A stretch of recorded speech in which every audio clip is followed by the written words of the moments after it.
करना चाहूंगा कि किसान चाची जी को पद्मश्री।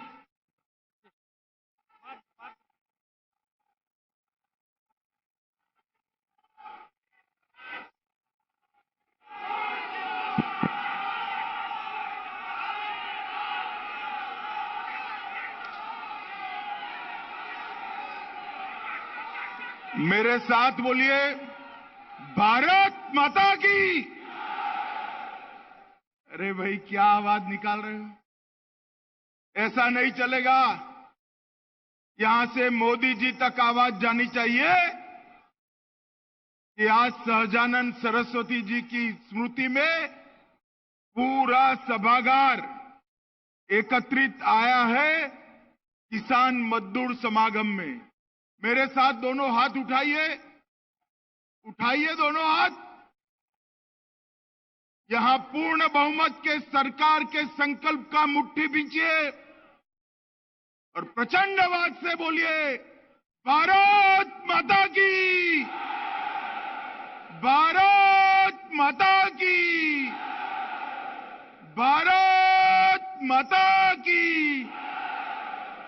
मंच पर उपस्थित हमारे प्रदेश अध्यक्ष डॉक्टर संजय जायसवाल जी, कार्यक्रम के संयोजक और सांसद श्री विवेक ठाकुर जी, श्री विनोद तावड़े, हमारे राष्ट्रीय महासचिव जी, श्री गिरिराज सिंह, केंद्रीय ग्रामीण विकास मंत्री श्री नित्यानंद राय जी, केंद्रीय गृह राज्य मंत्री जी, अश्विनी चौबे जी, केंद्रीय मंत्री जी, हमारे वरिष्ठ नेता और सांसद श्री सुशील मोदी जी, श्री राजकुमार चाहर जी, श्री रविशंकर प्रसाद जी, श्री रामकृपाल यादव जी, श्री हरीश द्विवेदी जी, हमारे दोनों सदन के नेता श्रीमान विजय सिन्हा जी, श्रीमान सम्राट चौधरी जी,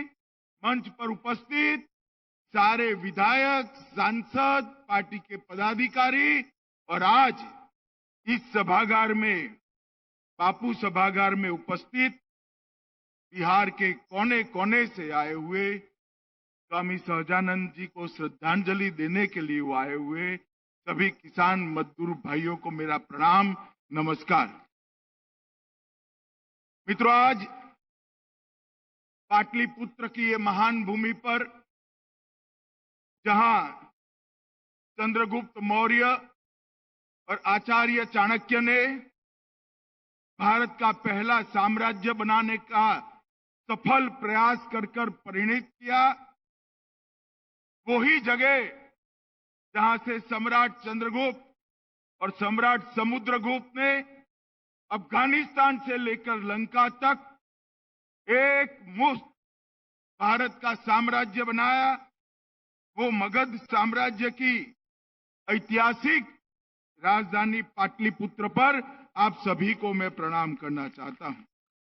मित्रों, आज मैं यहां आया हूं सहजानंद सरस्वती जी की जयंती के उपलक्ष्य में उनको प्रणाम करने और उनके संदेश को फिर से एक बार बिहार के हर किसान, हर मजदूर तक पहुंचाने का ये विराट प्रयास है, उसमें मैं उपस्थित होने के लिए आया हूं। भाइयों और बहनों, कहते हैं कि सोने जैसी चमक पानी है तो भट्ठी में सोने की तरह अपने आप को गलाना होता है। अगर ये उक्ति को किसी एक जीवन से जोड़कर देखना चाहिए तो वो स्वामी सहजानंद सरस्वती जी के जीवन के लिए बनी हुई। ये सन्यासी ने अंग्रेजों के साम्राज्य के खिलाफ संघर्ष किया, छोटे छोटे किसानों के नेता ने जमींदारी प्रथा का विरोध किया, इसके साथ साथ हर मजदूरों का नेतृत्व किया और जाति, धर्म, पंथ, संप्रदाय से ऊपर उठकर सारे देश के किसानों को एकत्रित करने का काम स्वामी सहजानंद सरस्वती ने की।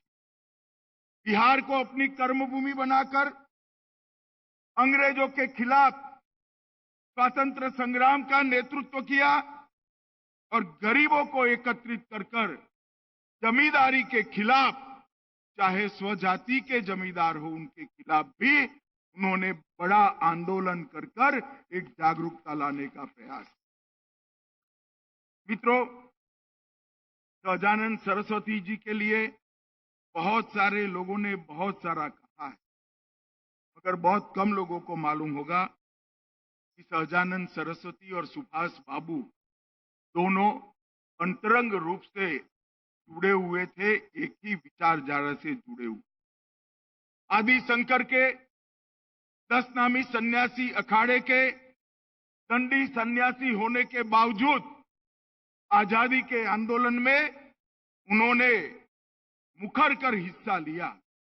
जब जमींदारों द्वारा जबरन किसानों से कर वसूला जाता था, तब उन्होंने नारा दिया था, कैसे लोगे माल गुजारी, लठ हमारा जिंदाबाद, और जमींदारी के खिलाफ बहुत बड़ा आंदोलन किया। और स्वामी जी ने उस वक्त कहा था, जो अन्न वस्त्र उपजाएगा अब वो कानून बनाएगा, यह भारतवर्ष उसी का है, अब वही शासन चलाएगा।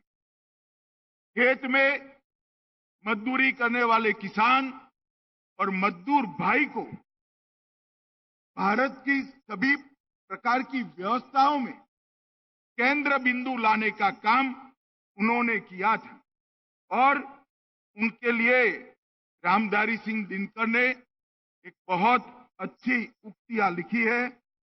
वह आया जैसे जल ऊपर आए फूल कमल का, वह आया भू पर आए जो सौरभ नवमंडल का, आया है जैसे सावन के आते मेघ गगन में, आया है जैसे आता कवि सन्यासी मधुबन में।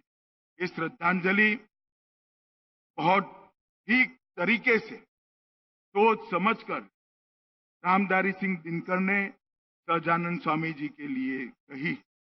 और आज यही सहजानंद स्वामी का बिहार प्रदेश जिस प्रकार की गर्त में जा रहा है, इसको बाहर निकालने के लिए हम सब ने इकट्ठा होकर संघर्ष करना है। मित्रों, आज बिहार के अंदर जिनका पूरा जीवन जेपी से लेकर आज तक कांग्रेस का विरोध करते हुए गया, वो नीतीश बाबू केवल और केवल प्रधानमंत्री बनने के लोभ में सोनिया जी की शरण में जाकर बैठे। जिस नीतीश बाबू ने उस वक्त जनता पार्टी तोड़ी, क्यों? क्योंकि लालू जी की जातिवादी राजनीति और भ्रष्टाचार के खिलाफ लड़ाई लड़नी थी। वही नीतीश बाबू आज फिर से प्रधानमंत्री के मोह में आज लालू की गोद में जाकर बैठे। मैं नीतीश बाबू को पूछना चाहता हूं, नीतीश बाबू, हमारे प्रधानमंत्री जी कहते हैं कि बिहार के अंदर डेयरी की बहुत संभावनाएं हैं, बिहार के अंदर पानी है, बिहार के अंदर भूमि है, बिहार के अंदर मेहनतकश किसान है। बिहार में अगर ढंग से व्यवस्थापन किया जाए तो पूरे भारत में सबसे ज्यादा दूध उत्पादन करने वाला राज्य बिहार बन सकता। मगर आप मुझे बताइए, मोदी जी का ये विचार नीतीश जी कैसे करेंगे? क्योंकि पशु चाहिए दूध उत्पादन के लिए, और पशु रखोगे तो चारा चाहिए। अब चारा छोड़ने वाले लालू के साथ राज्य का मुख्यमंत्री बैठ गया, किसानों का कभी भला हो सकता है भाई? जरा जोर से बोलिए, हो सकता है? मित्रों, हमने तय करना पड़ेगा। देश भर के अंदर गेहूं की खरीदी एमएसपी से होती है, धान की खरीदी एमएसपी के होती है, बिहार के अंदर क्यों नहीं होती?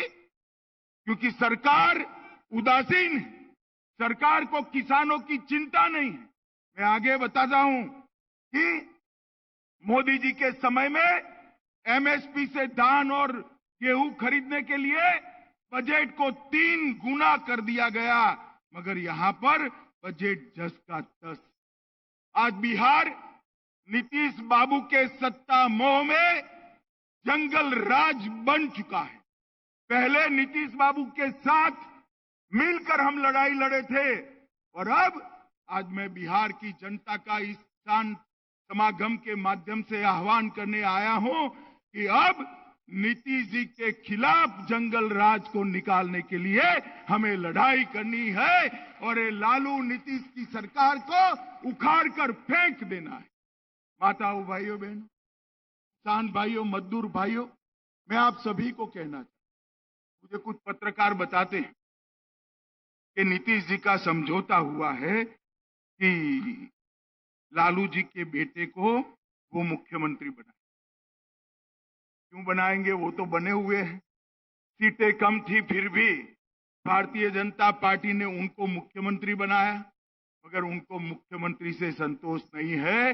हर 3 साल में उनको प्रधानमंत्री बनने का स्वप्न आता।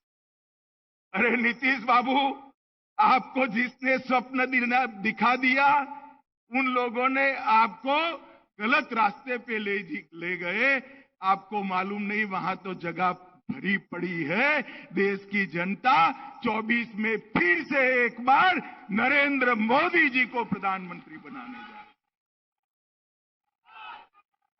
और अब आपने जब वादा कर ही दिया है कि लालू जी के बेटे को आप मुख्यमंत्री बनाएंगे, तो भला तिथि बता दो बिहार वाले को। भैया किसान भाइयों, बताओ, बतानी चाहिए या नहीं तिथि? जरा जोर से बोलो, बतानी चाहिए या नहीं? मगर नहीं बताएंगे, क्योंकि उनको भी मालूम है कि नहीं बनना है, बाद में लालू जी के साथ भी धोखा करना है। भाइयों और बहनों, एक जमाना था जब बजट आता था, तब बजट के अंदर टैक्स में कितना रिलैक्सेशन मिला, इसी की चर्चा होती थी। मोदी जी ने आकर बजट के केंद्र बिंदु में किसान को लाने का काम किया। 2014 में मनमोहन सोनिया सरकार थी, लालू जी की सरकार थी, तब कृषि का बजट 25,000 करोड़ रुपया था। ध्यान से सुनना, 25,000 करोड़ 2014 में। कितना था? जोर से बोलो, कितना था? और इस बजट में कृषि के लिए बढ़ाकर 1,25,000 करोड़ रुपया देने का काम ये देश के प्रधानमंत्री ने। यही बताता है कि देश के प्रधानमंत्री जी ने बजट के केंद्र बिंदु में कृषि को लाकर रख दिया है। देश का हर किसान, चाहे सीमांत किसान हो, छोटा हो, बड़ा हो, हर एक के बैंक अकाउंट में 6,000 रुपया सालाना डीबीटी से सीधा पहुंच जाता है। और छोटा किसान जो किसानी करता है 2.5 एकड़ से कम, उसको किसानी का खर्चा ही 6,000 होता है, जो खुद मजदूर बनकर अपने खेत में किसानी करता है। मोदी जी ने ऐसी व्यवस्था करी है कि उसको ऋण ही न लेना पड़े। इसके साथ साथ एग्रीकल्चर के क्षेत्र में स्टार्टअप की व्यवस्था करी है, और मोदी जी ने अब जो बारिश के आधार पर की खेती करते हैं, ऐसे किसानों के लिए श्री अन्न मोटे अनाज की योजना भी लागू करी है। अब हमारा मोटा अनाज, चाहे बाजरा हो, चाहे ज्वार हो, चाहे मक्का हो, चाहे रागी हो, वो देश और दुनिया के बाजार में जाएगा। और जिनके पास इरिगेशन की व्यवस्था नहीं है, वो सारे किसानों की आज बहुत बड़ी आवक इससे होने वाली। माताओं, भाइयों, बहनों, भारतीय जनता पार्टी की सरकार ने सहकारिता के माध्यम से 2 लाख पंचायतों में सहकारी डेयरी बनाने का संकल्प किया है। डेयरी एक बार बनती है तो बहनों के माध्यम से ही पूरे घर का खर्चा चलता है। डेयरी के लिए सबसे उपयुक्त जगह बिहार है। भूमि है, पानी है, मेहनत कश किसान है। डेयरी यहां देश में सबसे अच्छी बन सकती है, चल सकती है। और आप चिंता मत करो लालू जी की, चारा की चोरी अब नहीं होने वाली है, क्योंकि 25 में यहां पूर्ण बहुमत की भारतीय जनता पार्टी की सरकार बनी। मित्रों, मोदी जी जो 6-6 हजार रुपया भेजते हैं, अब तक 12 किस्तों में 2.25 लाख करोड़ रुपया, मैं फिर से एक बार अमाउंट बताना चाहूंगा, 2.25 लाख करोड़ रुपया किसानों के बैंक अकाउंट में पहुंचाने का काम नरेंद्र मोदी जी ने कर दिया है। और इसके माध्यम से ढेर सारे किसानों ने अपने जीवन के अंदर एक समाज परिवर्तन को महसूस किया। 2009 से 14 में 3.76 लाख, 4.25 लाख रुपया का अनाज खरीदा गया है, चाहे गेहूं हो चाहे धान, 4.25 लाख लालू जी की सरकार थी। और 14 से 19 में 4.25 लाख की जगह 8 लाख करोड़ के गेहूं और धान को खरीदने का काम ये भारतीय जनता पार्टी की सरकार, मगर बिहार के किसानों को इसका फायदा नहीं होता। अब जब भारतीय जनता पार्टी की सरकार बनेगी तभी होगा। नीम कोटेड यूरिया मोदी जी लाए जिससे काला बाजारी हो। अभी मैं बीच में देख रहा था, लालू जी के बेटे बता रहे थे कि यूरिया कम आ रही है, 1.5 गुना यूरिया बिहार को भेजा है भारत सरकार ने। ये नीतीश और लालू के राज के अंदर इसकी काला बाजारी हो रही है, इसलिए किसानों को यूरिया नहीं मिल रहा है। 1.5 गुना यूरिया हमने किसानों को भेजने का काम ये भारतीय जनता पार्टी की सरकार ने किया है। नैनो यूरिया का कारखाना भी अब झारखंड में देवधर में बन रहा है। पूरे बिहार को एक ही बोतल में यूरिया की पूरी बैग मिल जाएगी, इस प्रकार की व्यवस्था हमने की है। सॉइल हेल्थ कार्ड की भी व्यवस्था की है, राष्ट्रीय सुरक्षा मिशन भी चलाया है और प्रधानमंत्री कृषि सिंचाई योजना के माध्यम से 1 लाख करोड़ रुपया कृषि के अलावे सिंचाई के लिए खर्च करने का काम भारतीय जनता पार्टी की सरकार ने किया है। मित्रों, ढेर सारे काम बिहार के अंदर विकास के मोदी जी ने शुरू किए हैं, मगर नीतीश जी उसको रोक कर बैठे। मैं आज बिहार की जनता को इस समागम के माध्यम से अपील करने आया हूं कि एक बार आप डबल डेकर, डबल इंजन सरकार बना दी। ऊपर नरेंद्र मोदी जी है ही, नीचे भी एक बार भारतीय जनता पार्टी की सरकार बना दीजिए। बिहार को हम देश का सबसे समृद्ध राज्य बनाएं। मित्रों, सबसे पहले 24 का चुनाव आना है। एक बार नीतीश जी ने धोखा दिया है, दूसरी बार धोखा दिया। अब मैं आपको बता देता हूं, नीतीश जी आप हमें धोखा नहीं दोगे, क्योंकि अब हम आपको एनडीए के अंदर लेंगे ही नहीं, आने ही नहीं। नीतीश जी के लिए भारतीय जनता पार्टी के सारे दरवाजे बंद है। लालू की कगर पर बैठे रहिए और जब धोखा पड़ेगा तब आपको मालूम पड़ेगा कि विश्वासघात क्या होता है। मैंने तो मेरे जीवन में इतना झूठ बोलकर दल बदल करने वाला व्यक्ति ही नहीं देखा। मित्रों, इस बार लोकसभा के चुनाव में एक स्पष्ट मैसेज दीजिए। गत चुनाव में आपने मोदी जी के नेतृत्व में बहुमत दिया था, भाजपा को ज्यादा सीटें दी थी, फिर भी हमने उनको मुख्यमंत्री बनाया क्योंकि हमारा वादा था। मगर इस बार लोकसभा के चुनाव में सभी की सभी सीटें भारतीय जनता पार्टी की झोली में एक बार डाल दी। और ये नीतीश लालू कंपनी को एक मैसेज दीजिए, बिहार में अब जंगल राज नहीं आने देंगे, बिहार में कभी जंगल राज नहीं आएगा। मित्रों, आज जब मैं यहां आया हूं तब सभी किसान मजदूर भाइयों को इतना कहना चाहता हूं, स्वामी सहजानंद सरस्वती जी के जो विचार किसानों के लिए थे, मजदूरों के लिए थे, वो विचार और कोई पूरा नहीं कर सकता, केवल और केवल देश के प्रधानमंत्री नरेंद्र मोदी जी पूरा कर सकते हैं। नरेंद्र मोदी जी के हाथ मजबूत करिए और फिर से एक बार 2/3 बहुमत के साथ उनको भारत का प्रधानमंत्री बनाएं। आप बताइए किसान भाइयों, मोदी जी को फिर से प्रधानमंत्री बनाएंगे? अरे जोर से बोलिए, बनाएंगे? बिहार की सभी सीटों पर कमल खिलाएंगे? बिहार में पूर्ण बहुमत की भाजपा सरकार बनाएंगे? तो मेरे साथ दोनों हाथ उठाइए, दोनों हाथ उठाइए, पूर्ण बहुमत के संकल्प का मुट्ठी बींचिए और प्रचंड आवाज से बोलिए, भारत माता की, भारत माता की, भारत माता की। वंदे वंदे वंदे।